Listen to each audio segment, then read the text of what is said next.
Asteroid City, released in 2023, is my favourite Wes Anderson film. It follows two stories, the making of a play and the play itself, as the characters in both look to understand grief, life's meaning, their place in the world and the universe, and can you enjoy something if you don't understand it? I still don't understand the play. Doesn't matter. My favourite scene from Asteroid City is General Griff Gibson's speech. The scene begins 26 minutes into the film. An establishing shot shows the asteroid crater and a sign saying that there is an opening ceremony for Asteroid Day and an awards presentation for the junior stargazers and space cadets. This was established earlier as an awards ceremony for young people who show great talent in various science fields. We cut to a shot of the entire ensemble cast, sitting and waiting for the ceremony to begin. An asteroid sits in the foreground under a cage. General Griff starts speaking as we cut to the stage and he begins the opening ceremony. The junior stargazers stand to our right, with several official-looking men sitting to our left. He starts with a welcome to the ceremony, an explanation of Asteroid Day, then the itinerary for the 3-day celebration. He then begins his speech, which I will now play in full.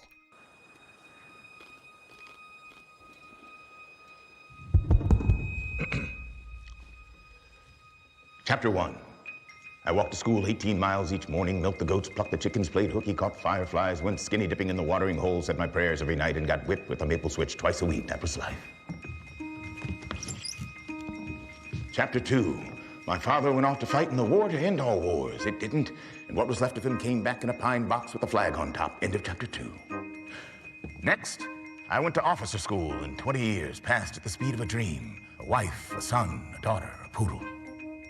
Chapter 3, another war. Arms and legs blown off like popcorn. Eyeballs gouged out figuratively and literally. The men put on shows under the palm fronds, dressed as women in hula skirts. That was life. In the meantime, somebody else's story. A man thinks up a number, divides it by 1 trillion, plugs it into the square root of the circumference of the Earth, multiplied by the speed of a splitting atom, and voila, progress. I'm not a scientist. You are. End of Chapter 3. Junior stargazers and space cadets. We watch transfixed as you enter into uncharted territories of the brains and spirit. If you wanted to live a nice, quiet, peaceful life, you picked the wrong time to get born. That's the speech. He ends the speech and presents the junior stargazers with various awards for their inventions, and the scene ends.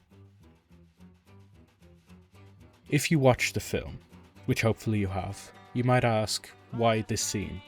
Why not the alien scene, or the scene where Augie burns his hand, or any of the other scenes where people are doing anything else other than just talking? Well, I'm not sure exactly. This scene stuck out to me in many ways, but probably mostly because it is just dialogue. The speech, as you saw, goes over the moments General Griff has found the most meaningful in his life, consisting of 3 chapters: his childhood, his teenage to a young adult life, and finally adulthood. He covers 2 world wars, his father dying, his experience in the Second World War, how his life is vastly different from the ones who create progress, and that they are in an age where progress will define the future. If you wanted to live a nice, quiet, peaceful life, you picked the wrong time to get born. All in 1 minute and 14 seconds. Wes Anderson's and Roman Coppola's ability to write realistic characters and experiences really shine in this scene. Some of the greatness in this scene is undoubtedly Jeffrey Wright's abilities as an actor, and it is him I attribute the reason that this scene works so well. General Griff feels real in this moment. He's an actor playing a character, and yet it feels incredibly genuine. This speech also sets the tone for the rest of the film, as he mentions grief, duty, and trying to find his place in life.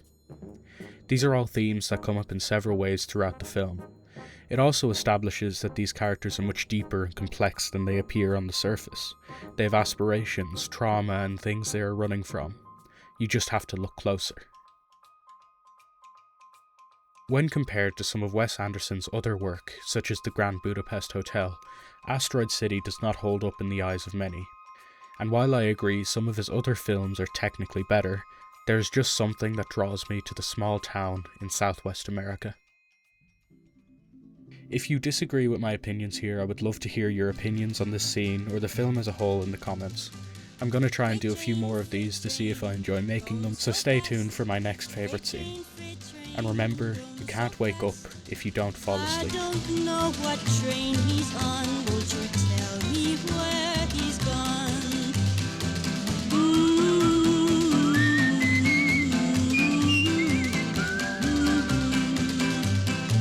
Don't know where he's heading for, what he's done against the law. Got no future, got no hope, just nothing but the road.